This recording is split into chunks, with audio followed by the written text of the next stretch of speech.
Hey guys, it's me again, Erica, and welcome back to my channel.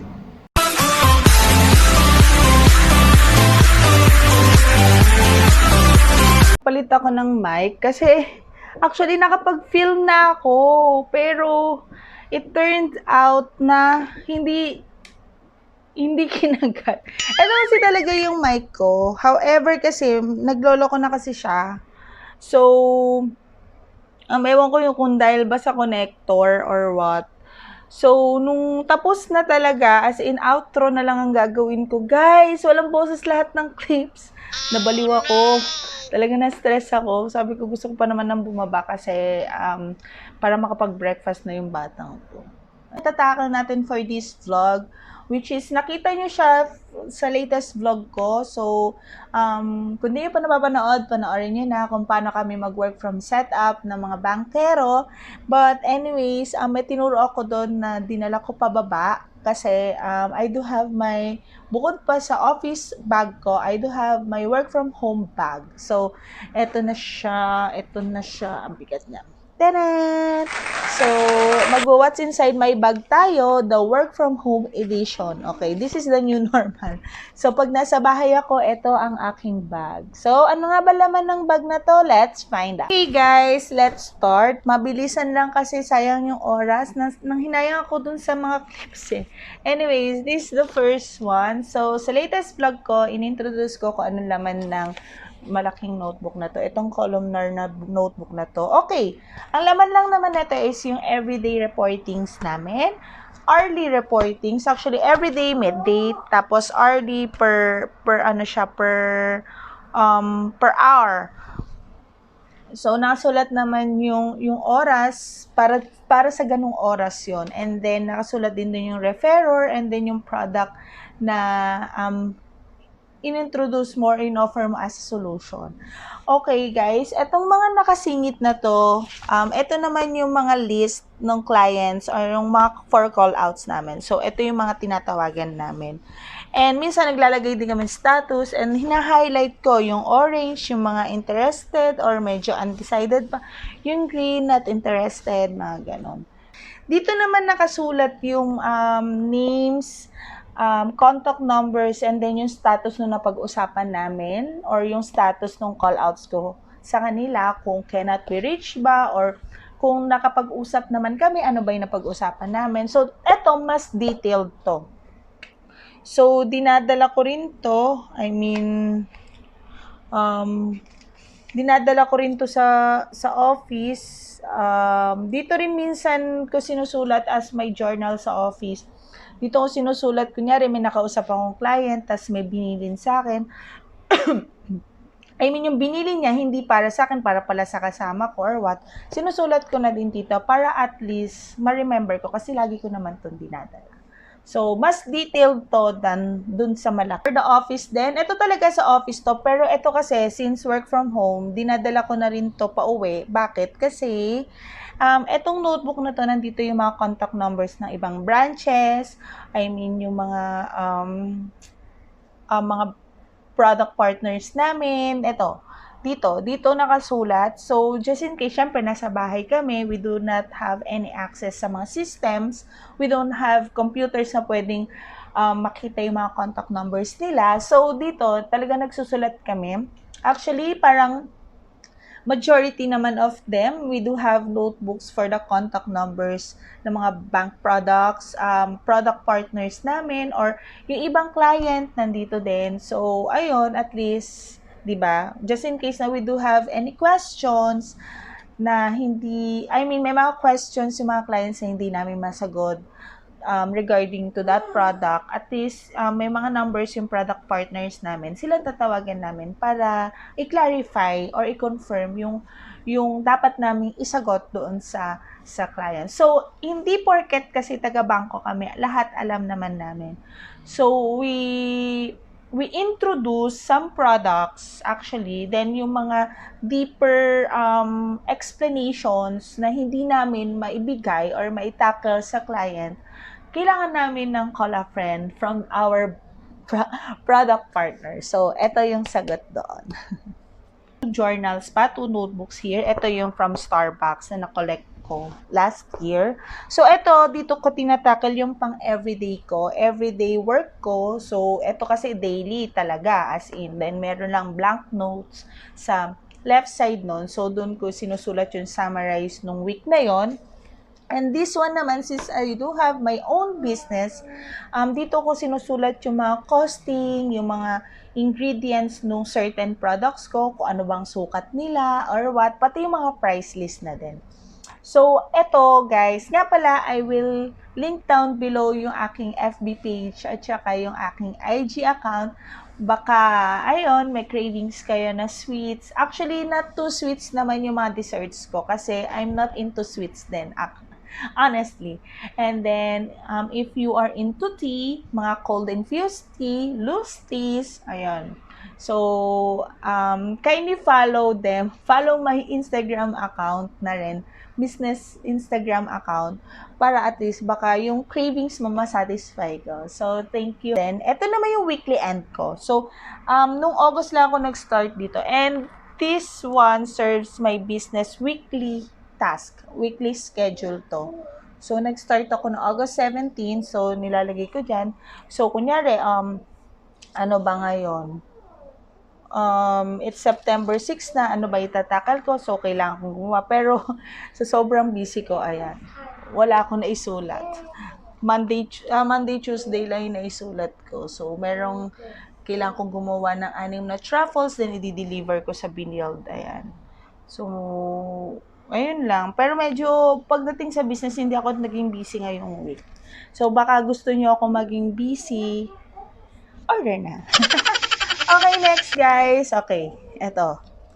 Medyo mahaba. Hindi naman. Kailangan mag-explain dito. I do have my slimming juice from the Teaconceptph. So, ilalagay ko rin yung link sa description box. If you have any, alam mo yun, obsessed with tea. Bukod sa akin, ito. Teaconceptph. So, ito guys, this is a slimming juice. So, sana nakikita nyo siya. Slimming juice siya. But for me, I didn't take it as my slimming juice. Tinitake ko lang siya as my morning snack juice. Okay? Literal na pang juice ko lang. Dahil, hindi ko dinidiscourage tong ano na to ha. Etong product na to. Hindi ko kasi siya, I mean, though, before meal ko naman siya tinitake. Pero, nakaramdam talaga ako ng hindi pagkagutom. Kaya medyo late lunch na din ako. Dahil talaga dito. But, ang sarap niya guys. Promise, maniwala kayo. Ang sarap nitong juice. Itong iced tea na to. Meron naman siya ditong claims. Then, nakalagay loose, cleanse, and energize. And meron din siya ditong instructions. If you want to use this, if you want to drink this as your slimming juice, best consume 15 minutes before meals. So, you can serve this as hot or pwedeng cold. Ako, talagang recommended ko to as cold para sobrang refreshing. Guys, it contains 10 bags sa isang pouch, and if I'm not mistaken, this costs 299 pesos. Yes, 300, mga ganun na. Okay, 15 grams each, so not bad. Promise guys, ang sarap nito. Ang sarap nito as ako talagang juice snack ko lang talaga to. Morning juice snack. May wet wipes, so parang sa lahat naman ng bags ko, may wet wipes ako. Para cleanse. Lalo na ngayon, may pandemic, so kailangan lagi tayong malinis. Power bank and a charger, Android charger. Actually, etong charger, naka-charge din kasi itong cellphone ko. So, nandito din siya. Ayun, so I always make sure na this is 100% pag bumaba ako. Bakit? Kasi, medyo malalayo kasi yung saksakan sa akin eh. So, i-charge ko muna dito, then kapag medyo okay na, kasi dalawang phone yung china-charge ko minsan, so hindi na pupuno yung mga phones na yun kasi nag-aagawan sila. Pero I'll make sure na magkaroon lang ng battery or ng power tong mga cellphone ko. Then, tsaka to i-charge kahit malayo sa akin. calling cards. So, kahit tinatawagan ko sila kasi may mga uncertain things or may mga instances na I need to meet the client kahit naka-work from home. So, at least, ito, iipit ko lang sa kanila, bibigay ko sa kanila para just in case they do have any questions in the future, pwede nila kagad akong ma-reach. Okay? Though, yung number dito is sa branch. So, sinusulat ko na lang din sa likod yung personal number ko for the clients lang naman. Ayun, so ayan. Nagdala na ako medyo madami. Meron pa naman ako sa office. Next, chia seeds. I don't know why do I have chia seeds here, pero kasi parang Thursday ata, nagtimpla ako ng tiko. So, kesa umakyat ako, nagbaba na lang ako ng sarili kong chia seeds. So, that's my personal chia seeds. Yan, nagmamadali na ako. I do have the smartphone. Hindi to smartphone ha. It's a flip-top phone lang. And guys, this is smart. This is for the smart users na clients ko. So, wala kasi pa tayong yung eto sa smart. Pag unli ka dito for 1 day, 30 pesos, pwede ka na tumawag sa mga TNT Sun. So, 3 na sila. Then, meron din akong globe nandun sa ilalim ng unan na pinaghigaan ko. Yun naman yung ginagamit ko for the globe users na clients ko. So, hiniwalay ko talaga sila, magastos, pero ganoon talaga. Yan, malapit na tayo. I do have my highlighters. Bakit?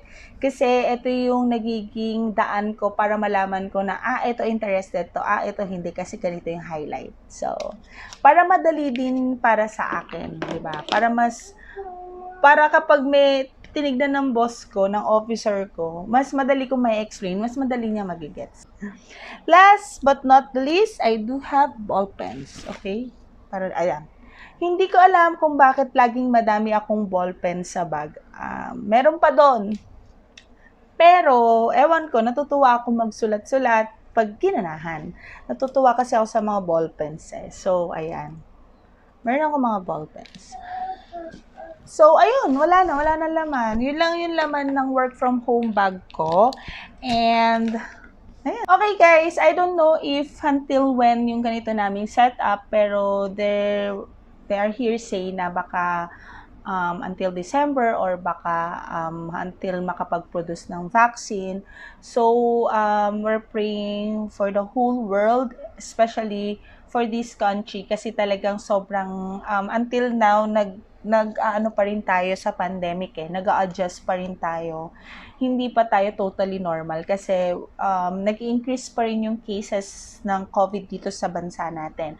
But anyways, praying for the whole people, I mean for the country, especially for the medical frontliners na talagang sila yung nagsasacrifice para hindi madagdagan yung mga namamatay.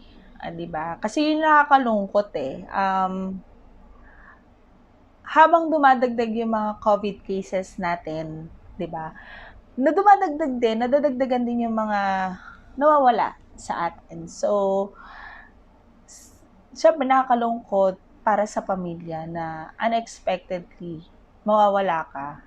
Diba? Kumbaga, yung kunyari, if you have any difficulty in breathing, na matagal mo naman nang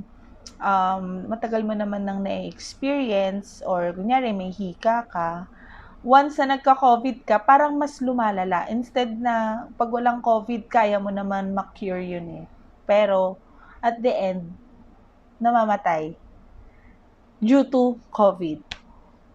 Kumbaga, yung complication mas lumalala due to COVID. So, nakakalungkot isipin, di ba? So, praying for all of us na maging stay safe na yon. Okay.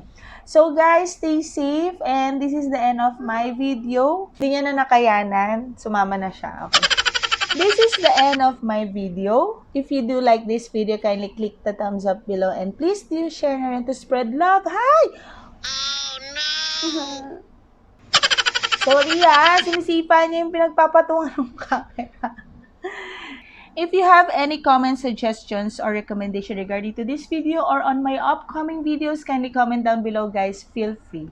Sa mga newbie dito sa aking channel, don't forget to hit the subscribe button and the notification bell para lagi kayo updated wherever I uploaded new videos.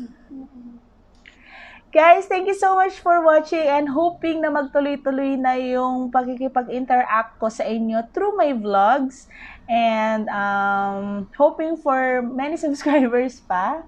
So, kapag meron kayong gustong i-share or gusto nyong gawin ko sa vlog or i-share na content para sa akin kasi syempre hindi naman ako totally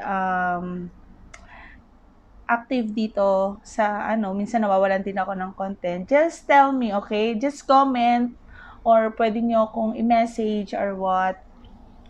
Ayun, kung meron kayong mga gustong gawin kong content.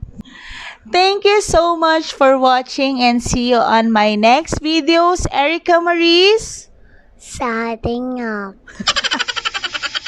bye-bye! Say bye-bye. Bye.